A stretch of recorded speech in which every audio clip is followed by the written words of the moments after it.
요한이 전한 거룩한 복음입니다. 그때 예수님께서 바리사이들에게 이르셨다. 나는 간다. 너희가 나를 찾겠지만 너희는 자기 죄 속에서 죽을 것이다. 내가 가는 곳에 너희는 올 수 없다. 그러자 유다인들이 내가 가는 곳에 너희는 올 수 없다 하니 자살하겠다는 말인가 하였다. 예수님께서 그들에게 말씀하셨다. 너희는 아래에서 왔고 나는 위에서 왔다. 너희는 이 세상에 속하지만 나는 이 세상에 속하지 않는다. 그래서 너희는 자기 죄 속에서 죽을 것이라고 내가 말하였다. 정녕 내가 나임을 믿지 않으면 너희는 자기 죄 속에서 죽을 것이다. 그러자 그들이 예수님께 당신이 누구요? 하고 물었다. 예수님께서 그들에게 이르셨다. 처음부터 내가 너희에게 말해오지 않았느냐? 나는 너희에 관하여 이야기할 것도 심판할 것도 많다. 그러나 나를 보내신 분께서는 참되시기에 나는 그분에게서 들은 것을 이 세상에 이야기할 따름이다. 그들은 예수님께서 아버지를 가리켜 말씀하신 줄을 깨닫지 못하였다. 그래서 예수님께서 다시 그들에게 이르셨다.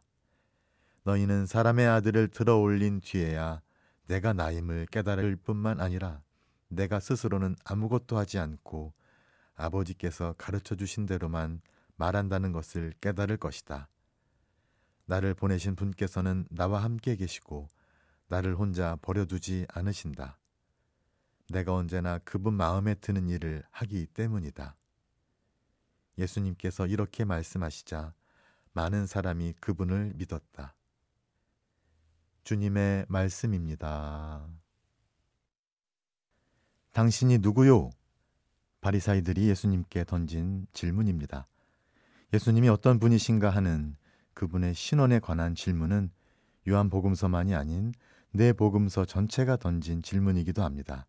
그리고 각 복음서마다 고유한 방식으로 예수님이 어떤 분이신지 함께 찾도록, 그리고 그분을 주님이며 구세주로 고백하도록 초대하고 있습니다.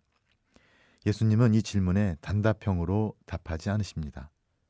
당신이 실제로 걸으시는 길과 하시는 일들로 당신이 어떤 분이신지 드러내십니다. 그분과 함께 걸어야, 그분이 하신 일들을 함께 실제로 겪어야 그분이 어떤 분이신지 알 수 있습니다. 주님을 주님으로 믿고 고백하는 믿음도 마찬가지입니다.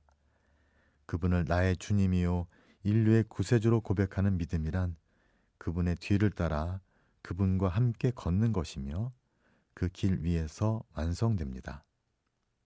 나는 간다. 이 말씀으로 예수님께서 가시는 길이 역동적으로 묘사됩니다. 그 길은 아버지께 돌아가는 길이며 구원을 향한 길입니다.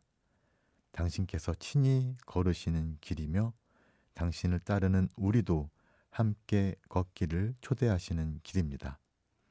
그것이 어떤 길인지는 이어지는 예수님의 말씀을 통해 드러납니다. 너희는 사람의 아들을 들어올린 뒤에야 내가 나임을 깨달을 뿐만 아니라 내가 스스로는 아무것도 하지 않고 아버지께서 가르쳐 주신 대로만 말한다는 것을 깨달을 것이다. 맞습니다. 그 길은 순환과 십자가를 향한 여정이며 그 길을 두려워하거나 피하지 않고 하느님 아버지의 뜻 안에서 수용하는 것입니다. 그리고 그 길은 우리를 함께 걷도록 초대하는 길입니다. 형제 자매 여러분, 온 교회가 사순 시기에 막바지에 들어서고 있는 오늘, 지금까지 각자 걸어온 사순 시기를 돌아보면 어떨까요? 사순 시기는 우리가 지은 죄를 뉘우치고 주님과 화해하며 믿음을 새롭게 하는 시기이기도 하지만 주님과 함께 순환과 죽음의 길을 걸으며 파스카 축제를 준비하는 시기이기도 합니다. 그 길을 함께 따라 걸으며 예수님을 우리의 주님으로 새롭게 고백하는 시기입니다. 당신이 누구요? 군중이 예수님께 던진 이 질문은 다시 우리에게 돌아옵니다. 나에게 예수님은 어떤 분이십니까? 나는 과연 예수님을 주님으로 고백합니까? 나에게 예수님은 어떤 주님이시며 어떻게 오늘 나에게 주님이십니까? 이에 대한 답은 각자에게 맡겨져 있습니다. 중요한 것은 이 답은 각자가 예수님과 함께 그분이 걸으시는 길을 걸어야 찾을 수 있다는 것입니다. 우리 앞에 놓인 사순시기 막바지의 시간들은 우리가 직접 그 길을 걷도록 초대하고 있습니다. 나를 보내신 분께서는 나와 함께 계시고 나를 혼자 버려두지 않으신다. 내가 언제나 그분 마음에 드는 일을 하기 때문이다. 이 말씀을 듣고 그분을 믿은 많은 사람처럼 우리도 그분을 따라 걸으며 그분과 함께 계시는 아버지를 만나고 믿음 안에서 성장하는 사순시기가 될 수 있기를 청해 봅니다.